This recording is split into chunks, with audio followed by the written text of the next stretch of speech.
السلام علیکم ورحمۃ اللہ وبرکاتہ نحمدہ ونصلی علی رسولہ الکریم اما بعد فاعوذ باللہ من الشیطان الرجیم بسم اللہ الرحمن الرحیم رب اشرح لی صدری ویسر لی امری واحلل عقدۃ من لسانی یفقہوا قولی اللہم صل علی محمد وعلی آل محمد كما صليت على إبراهيم وعلى آل إبراهيم إنك حميد مجيد اللهم بارك على محمد وعلى آل محمد كما باركت على إبراهيم وعلى آل إبراهيم إنك حميد مجيد الذي جعل اللہ وہ ہے الذی جس نے جعل بنائے لکم الانعام تمہارے لیے چوپائے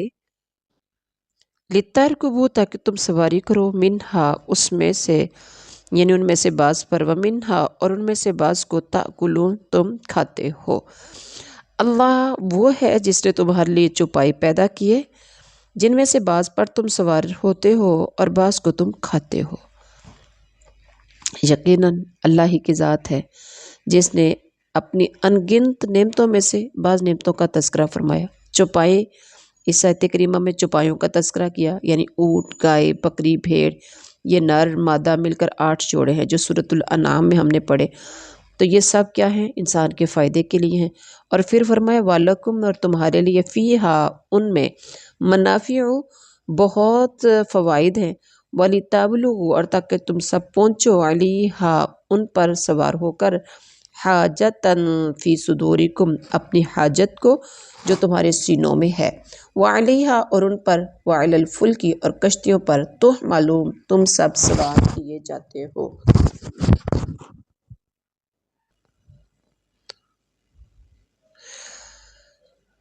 اور تمہارے لیے ان میں بہت سے نفع ہیں۔ کن میں؟ جانوروں میں، جیسے ان کے اوپر، ان سب کے اوپر اون اور بالوں سے اور ان کی کھالوں سے کئی چیزیں بنائی جاتی ہیں۔ ان کے دودھ سے گھی، مکھن، پنیر وغیرہ بھی بنتی ہے، تاکہ تم اپنے سینوں میں چھپی ہوئی حاجتوں کو انہی پر سواری کر کے تم حاصل کر لو، اور ان چوپایوں پر اور کشتیوں پر سوار کیے جاتے ہو۔ اس سے مراد بچے اور عورتیں ہیں جنہیں ہودج سمیت اونٹ وغیرہ پہ بٹھا دیا جاتا ہے، اور سوار یعنی کچھ ایسی چیزیں، سامان جو ادھر سے ادھر لے کر جانا ہو، تو بہت سے اس میں فائدے ہیں۔ اور اس کے بعد ہے وَيُرِيكُمْ آيَاتِهِ وہ اللہ دکھاتا ہے تمہیں اپنی نشانیاں، فَأَيَّ آیَاتِ اللَّهِ پھر کون سی، یعنی پھر کون سی اللہ کی نعمتوں کا تنکرون تم سب انکار کرتے ہو۔ اللہ تمہیں اپنی نعمتیں، نشانیاں دکھاتا جا رہا ہے، بس تم اللہ کی کن کن نشانیوں کا منکر بنتے رہو گے۔ یعنی یہ اتنی واضح، عام اور کثیر نعمتیں ہیں جن کا کوئی منکر انکار کرنے کی قدرت نہیں رکھتا۔ یہاں یہ استفہام فَأَيَّ یہ استفہام انکار کے لیے ہے۔ اور آگے کہا افلم پھر بھلا کیا نہیں، یسیرو وہ سب چلے پھرے فی الارض زمین میں، فینظروا کہ وہ سب دیکھتے، کیفا کیا، کانا ہوا، عاقبۃ الذین انجام ان کا جو من قبلہم ان سے پہلے تھے، کانو وہ سب تھے اکثر زیادہ منہم ان میں سے، واشد قوتاً اور وہ زیادہ سخت قوت میں، وآثاراً اور یادگاروں کے اعتبار سے، فی الارض زمین میں، فما پھرنا اغنا کام آیا عنہم ما کانو ان کے جو تھے وہ سب یکسبون کماتے۔ کیا انہوں نے زمین میں چل پھر کر اپنے سے پہلوں کا انجام نہیں دیکھا جو ان سے تعداد میں زیادہ تھے، قوت میں سخت، اور زمین میں بہت ساری یادگاریں چھوڑی تھی۔ ان کے کیے کاموں نے انہیں کچھ بھی فائدہ نہیں پہنچایا۔ اس طرح کا مفہوم ہم پہلے کئی بار پڑھ چکے ہیں۔ فلما پھر جب جاءتہم آئے ان کے پاس رسلہم ان کے رسول بالبینات واضح دلائل کے ساتھ، فرحوا بما عندہم تو وہ سب اترائے، اس پر جو ان کے پاس تھا، من العلم علم، وحاق بہم اور گھیر لیا انہیں، ما کانوا بہ اس عذاب نے جس کا تھے وہ یستہزئون مذاق اڑاتے۔ پس جب کبھی ان کے پاس ان کے رسول کھلی نشانیاں لے کر آئے تو یہ اپنے پاس کے علم پر اترانے لگے، بالآخر جس چیز کو مذاق میں اڑا رہے تھے وہی ان پر الٹ پڑی۔ اچھا یہاں غور کیجئے گا، علم پر جو ان کے پاس علم تھا اس پر اترانے لگے، علم سے مراد ان کے خود ساختہ شبہات ہیں، توہمات اور باطل دعوے ہیں۔ انہیں علم سے بطور استہزاء یعنی مذاق تعبیر کیا گیا ہے۔ وہ چونکہ انہیں علمی دلائل سمجھتے تھے، ان کے خیال کے مطابق ایسا کہا، مطلب یہ ہے کہ اللہ اور رسول کی باتوں کے مقابلے میں یہ اپنے توہمات اور شبہات اور باطل دعووں پر ہی فخر کرتے رہے اور اتراتے رہے۔ تو یا پھر علم سے مراد دنیاوی باتوں کا علم ہے، یہ اللہ کے احکام اور فرائض کے مقابلے میں ان دنیاوی باتوں کو ترجیح دیتے رہے۔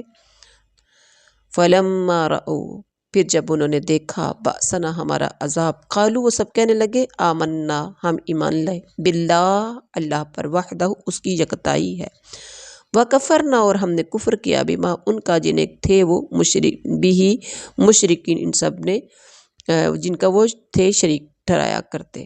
بامحاورہ ترجمہ ہے، پس جب کبھی ان کے پاس ان کے رسول فلما رأوا بأسنا، ٹھیک ہے، فلما رأوا بأسنا قالوا آمنا باللہ وحدہ، ہمارا عذاب دیکھتے ہی کہنے لگے کہ اللہ واحد پر ہم ایمان لائے ہیں، اور جن جن کو ہم اس کا شریک بنا رہے تھے ہم نے ان سب کا انکار کر دیا۔ فلم یکو پھر نہ تھا، ینفعوہم نفع دیتا انہیں، ایمانوہم ان کا ایمان لانا، لما جب رأو انہوں نے دیکھ لیا بأسنا ہمارا عذاب، سنت اللہ یہ اللہ کا طریقہ ہے، اللہ تی جو قد یقیناً خلت گزر چکا ہے، فی عبادی ہی اس کے بندوں میں، وخسیرہ اور خسارے میں رہے، ہنالک اس موقع پر کافرون کافر لوگ۔ لیکن ہمارے عذاب کو دیکھ لینے کے بعد ان کے ایمان نے انہیں نفع نہ دیا۔ اللہ نے اپنا معمول یہی مقرر کر رکھا ہے جو اس کے بندوں میں برابر چلا رہا ہے، اور اس جگہ کافر خراب و خستہ ہوئے۔ مطلب یہ ہے کہ اللہ نے اپنا معمول یہی مقرر کر رکھا ہے کہ جب وہ یہ کافر ایمان عذاب کو دیکھ کر ایمان لاتے تو ان کا ایمان انہیں نفع نہیں دیتا۔ یہ اللہ کا شروع سے معمول ہے، اور کسی کافر کو اس کا ایمان لانا عذاب دیکھ کر فائدہ مند نہیں اس کے لیے ہوتا، اور اس جگہ کافر خراب و خستہ ہوتے ہیں، کافر نقصان اٹھاتے ہیں، یعنی عذاب کا معائنہ کرنے کے بعد ان پر واضح ہو جاتا ہے کہ اب سوائے خسارے اور ہلاکت کے ہمارے مقدر میں کچھ نہیں، اور یقیناً کافر ہر موقع پر کافر ہی خسارے میں رہے۔ کافر کا مطلب انکار کرنے والے۔ تو الحمدللہ آج ہماری سورہ سجدہ مکمل ہوئی۔ سبحان ربک رب العزت عما یصفون وسلام علی المرسلین والحمدللہ رب العالمین۔